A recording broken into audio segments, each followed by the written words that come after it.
legislator. Jamaica, make we do the right thing. Make we live good today for a better tomorrow. Talk it out, don't fight it out. The time by the Ministry of National Security is 6:30.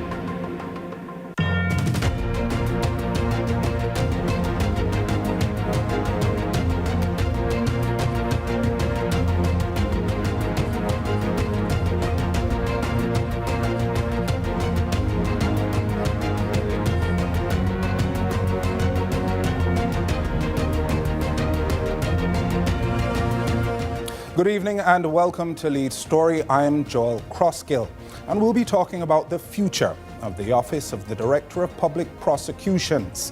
Now, just to recap, over a dozen prosecutors will be added to the staff complement at the Office of the DPP. The expansion and further modernization of the office were among final projects former Director of Public Prosecutions, Paula Llewellyn, wanted in place before the end of her tenure. Ms. Llewellyn, who demitted office last Friday, spoke with our news centre about improvements to come. To discuss the topics, we have with us on Zoom Senior Counsel and former President of the Advocates Association, Leonard Green, Advocates Network Representative Patricia Donald-Phillips, and King's Counsel and Attorney at Law, Peter Sham-Penny. But first is Crystal Williams with this report. The Office of the Director of Public Prosecutions will be expanded as approval has been granted for an additional 12 prosecutors. The disclosure was made by former Director of Public Prosecutions, Paula Llewellyn. Ms. Llewellyn, who demitted office last Friday, says much work has been done to upgrade and modernize the office. We have started digitization.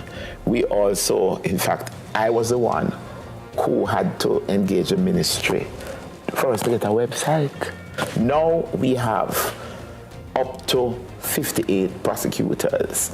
I have gotten approval to get more. So when I demit office, we have approval to go up to 70 lawyers. Ms. Llewellyn says the social and cultural landscape has changed since she took office 17 years ago.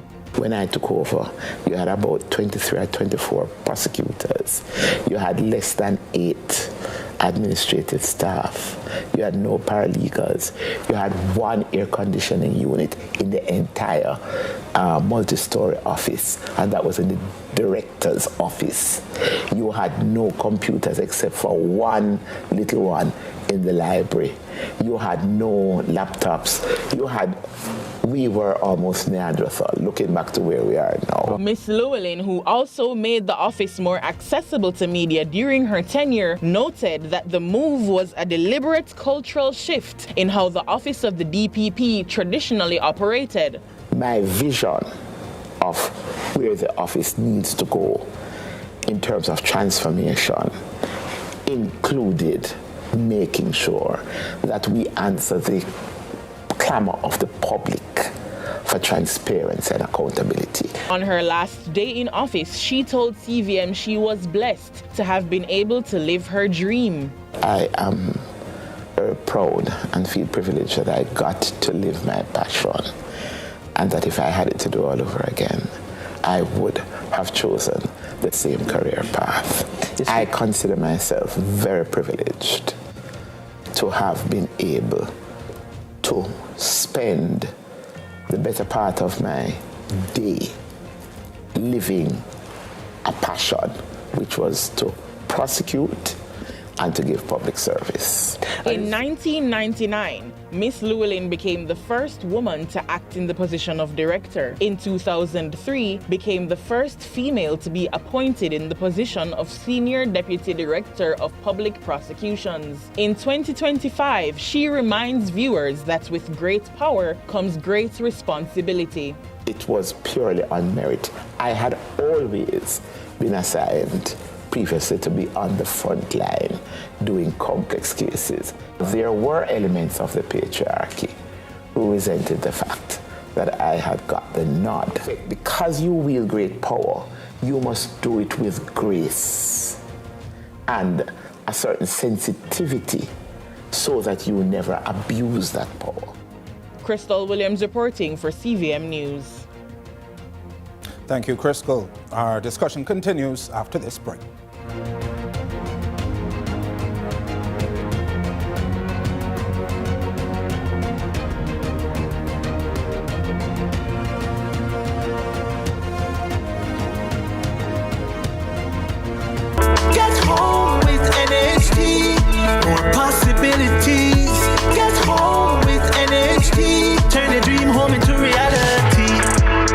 vision to foundation for many generations. Home buyer or home builder, get to your destination. Get home with NHT, more possibilities. Get home with NHT, the key to your home. Get ready to take flight. It's Aviation Expo 2025 in collaboration with the Airports Authority of Jamaica and the Jamaica Civil Aviation Authority, the island's ultimate aviation showcase and family fun day. Join us Saturday, October 4 from 12 to 8 p.m. at Tinson Penn Aerodrome in Kingston with show host Ian I.T. Ellis. And guess what? It's free. Plus, the JCAA and JDF will be recruiting. Follow at Aviation Expo JA for updates. Ashman's Equipment, the new name in forklift sales and rentals in Jamaica. Top quality, low prices, fleet discounts available, 12-month warranty, free service parts, daily rentals, crazy cheap. Ashman's Equipment, same forklift, better deals.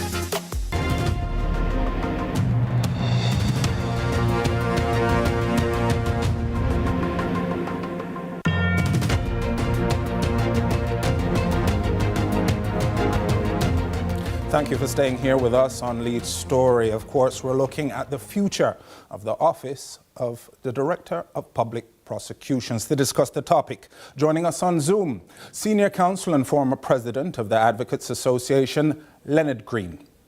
Advocates Network Representative Patricia Donald Phillips, and King's Counsel and Attorney at Law Peter Champagny. Thank you so much for joining us. Good evening. Are you able to hear me?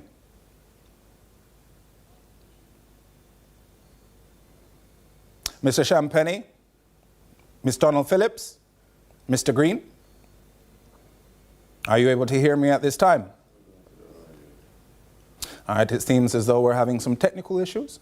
Please stay with us. We hope to continue our discussion after this break. Seconds to move and come back.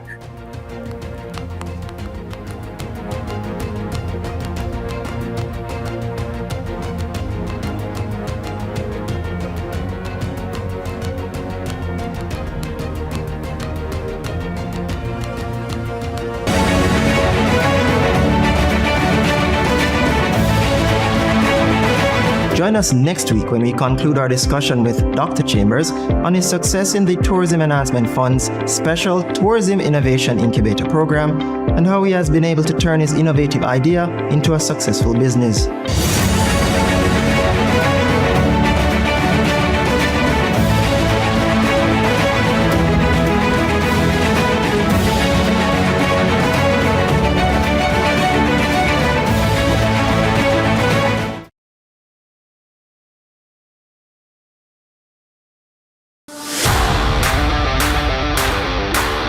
It's time! Welcome to High School Pitchside. We have another fascinating episode for you.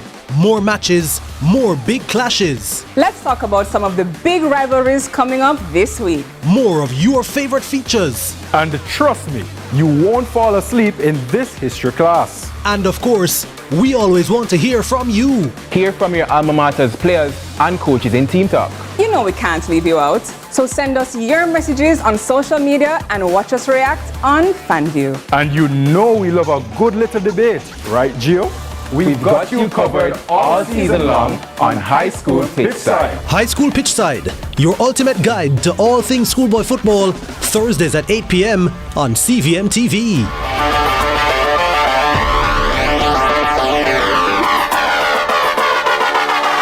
This Saturday, September 27, rivals collide at the Jerusalem Mini Stadium. CVM's coverage of ISSA Schoolboy Football 2025 continues. Jamaica College face their biggest test of the opening round as they battle their newest foes, St. Andrew Technical, in the feature encounter at 4:30 p.m. Before that though, Holy Trinity and Hydel lock horns starting at 2 p.m. All four teams are in unfamiliar territory and that should make for a tasty doubleheader. JC versus Stats at 4:30 p.m. and Holy Trinity versus Hydel at 2 p.m. Rivals collide Saturday, September 27. See it happen on CVM, CVMTV.com and CVM TV News on YouTube.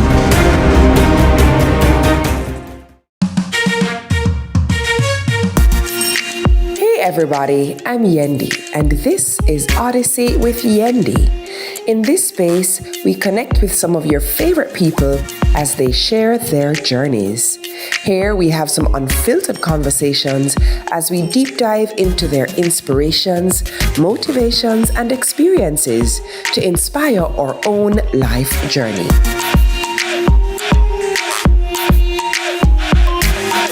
Odyssey with Yendi, brought to you by Grace, Singer, and Islandets.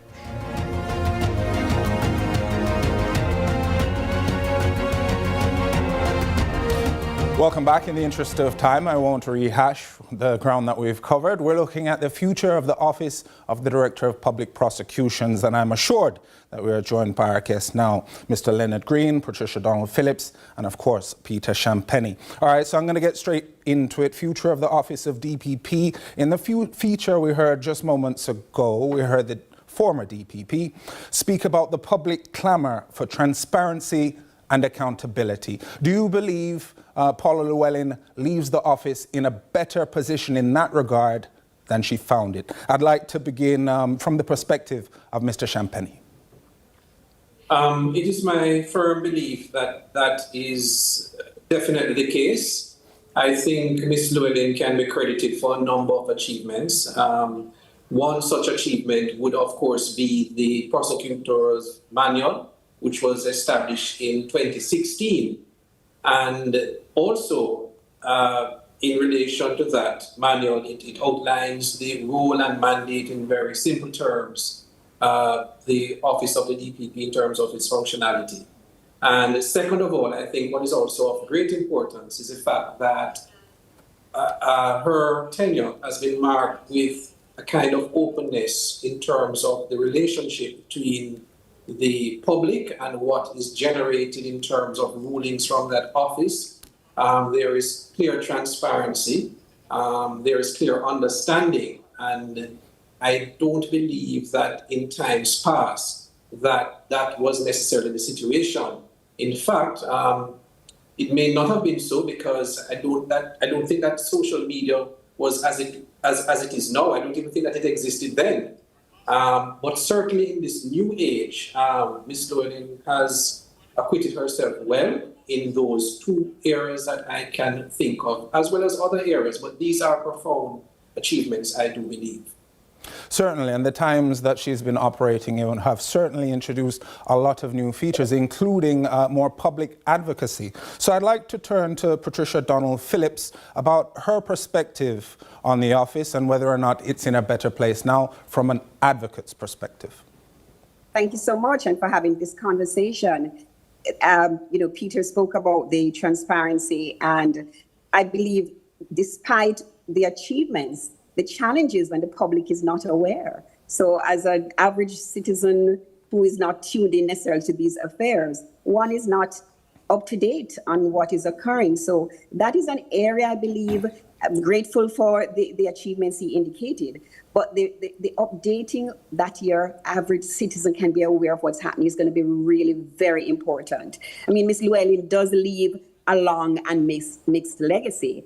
But as one commentator noted, you can be strong in leadership, but you also have to be able to increase and encourage the public confidence. That's the challenge. Mr. Green, your assessment of the tenure. Well, she had made certainly a significant contribution. She had been at the office for some 40 years. And over that time, the public had been exposed to the workings of the office of the DPP. She has also made her contribution in terms of the management of the office. There had been a great expansion of the staff. I understand there's some 60 lawyers now in the office. The whole streamlining of processes have been impacted by her presence. And certainly the period for which she has given public service, she should be commended on that. Again, she's the first female director of public prosecution, and we wish her all the best as she proceeds in the rest of her life doing what she wishes to do. Mr. Champagny, Do you have any concerns in terms of the transition, with there being an interim position in place as opposed to a full-time appointment? Is that concerning to you? Yes, it is of some concern, quite candidly, because as persons should appreciate who are not within the legal system and dealing with it in a direct way, the office of the DPP is a constitutional office. It is a fundamental office provided for by Section 94 of the Constitution. And I do believe that that office needs to be settled in terms of not an acting DPP, but one that's fully appointed. So the sooner, in my view, the better, because as I said before, and it can't, be overemphasized how critical a role that office is in terms of the administration of justice overall, and to ensure that there is absolute confidence in that institution, which is so important. Mr. Champagne, I'd like to come back to you with a follow-up. In terms of the focus moving forward, do you expect there to be continuity between leadership regimes? I do believe so, because Ms. Llewellyn has said, I think, on numerous occasions that she's available for consultation, and she's that kind of person who is welcoming in terms of that. But I would want to see some changes that I think are very important. And one such change is a greater consensus as between the private bar and the public bar in relation to things that affect us, that impede actually the discharge of justice. One such example quickly is the new Firearms Act, where the mandatory minimum in terms of penalty and sentencing, it has caused a halt in terms of guilty pleas. Because no one wants to plead guilty because the mandatory minimum is 15 years, and there has to be a greater push, a consensus as between the public and private bar to ensure that legislators understand that we are being impacted, not just in terms of the private bar, but the public bar as well, because we can't try our way out of backlog of cases. Mr. Green, how would you respond to that assessment by Mr. Champagne in terms of the appeals that are going in, the pleas that are going in, and people's refusal to approach some of them? Your concerns? I think the public should be aware that there are over 1,000 cases that are pending in the Home Circuit Court. Now, anybody who takes on the responsibility of the Director of Public Prosecution must be minded that this is a challenge which must be addressed. It cannot be addressed entirely on the basis of trying them all. There must be methodologies in place. Cooperation between the Office of the Director of Public Prosecution, the judiciary, and the private bar will be essential. And one commentator said, for example, that there must be respect from all quarters, respect from the Office of the DPP, the judiciary, and the private bar, and the level of cooperation in order to deal with the backlog. Persons are finding themselves in custody for a number of years. Their cases are not being dealt with, and there must be techniques employed with the Office of the Director of Public Prosecution and the judiciary to deal with this backlog, because it results in considerable injustice to persons who are in custody for a long time not having their matters dealt with. Ms. Donald Phillips, that message seemed to resonate with you. I'd love to hear your views quickly before the break. You saw me nodding away because, again, representing your average citizen out there who is not aware of the back end, really you're just seeing the backup of the cases. We're seeing the lack of just being aware of what's occurring. We wonder about things like the capacity of the office in terms of the team that's available. So we know that prosecutors have to be trained to handle the complex cases that come up. Cybercrime is now becoming a big thing. The restoring of the public confidence remains an issue, and the public trust. These are things, as I say, that for the average person looking on and ensuring that this office maintains its independence and not having political interference. Thank you very much for those comments. We're looking at the future of the Office of the Defender of Public Prosecutions, but in the present, we have to take a break. Stay with us.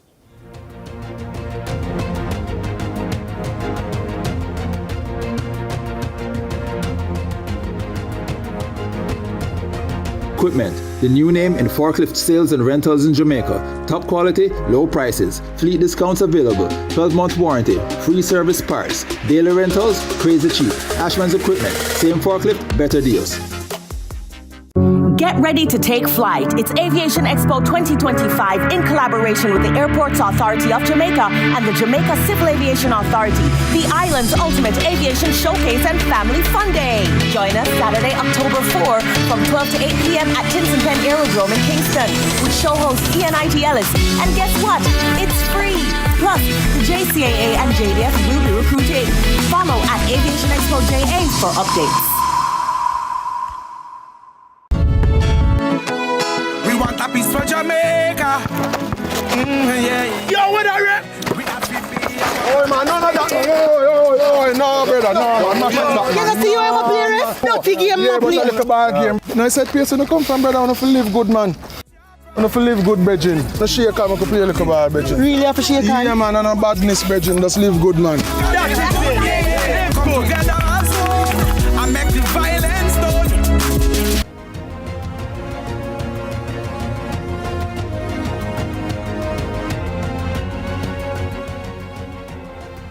Welcome back. We're looking at the future of the office of the DPP. Still with us, Leonard Green of the Advocates Network, Patricia Donald-Phillips also joins us, and King's Counsel and Attorney at Law, Peter Champagny. On the other side of the break, we're looking at the scope of work that the office undertakes. And just to clarify some of that, the DPP cleared over 15,000 cases since 2017 to date. They've received more than 4,000 cases and filed them prepared from the office since 2020. They currently employ 58. That number could rise to 70, as we heard in the discussion with the outgoing DPP. They also have responsibility for a variety of legal matters spanning 12 special units. Counsel Champagny, if you could speak to the scope of work that is being undertaken by the office, are you amazed by how much they actually get done, considering the resources at their disposal? I am in fact amazed, but at the same time, to the credit of Ms. Llewellyn and other stakeholders in the justice system, the office has made remarkable improvement, not just in terms of infrastructure, but in terms of also the various units that are there. There is the specialized units as it relates to extradition matters, for example, cybercrime units, anti-gang units, and a number of other units within the DPP. So yes, I'm amazed, but at the same time, it is well structured. And that is why I say that the next DPP that is appointed will have a good precedent in terms of what is there to follow on. Gone are the days when the numbers were very limited in terms of Crown Counsel, and we are likely to see more, as a matter of fact, because very soon, Clerk of the Courts, as I understand it, will be restructured in terms of their appointment and will fall under the auspices of the Office of the Director of Public Prosecutions. So it is ever expanding and complex, but in my view, something that we can be proud about in terms of other jurisdictions. Of course, we've heard of plans to unify the services, prosecutorial services that are being offered as part of the wider sectoral reform in the justice sector. You did mention something there, however, in terms of constitutional reform. Of course, that's been on the agenda going forward in Jamaica for quite some time. How would the office have to change to accommodate that process? That's a very difficult question to answer. It's difficult because we would not know what would actually be the end result in terms of constitutional reform. As it is, we're talking about moving from, going republic. But in terms of the nuts and bolts and how that is likely to impact upon the functioning of the office of the DPP, I would want to say it's difficult to give a precise answer, save and except to say I do not believe that it would fundamentally or materially change the functions of the office if you were to compare what obtains in, for example, Barbados or other countries that have gone republic. Mm-hmm. All right, so moving forward from the advocate's perspective, where do you think the focus should be for the office currently? I'd like to get a perspective from Mr. Green on that first. The focus of the office? Yes, please. Certainly, one of the things we dare not do is to determine the success of the director or the director's office by the numbers of cases that have been dealt with.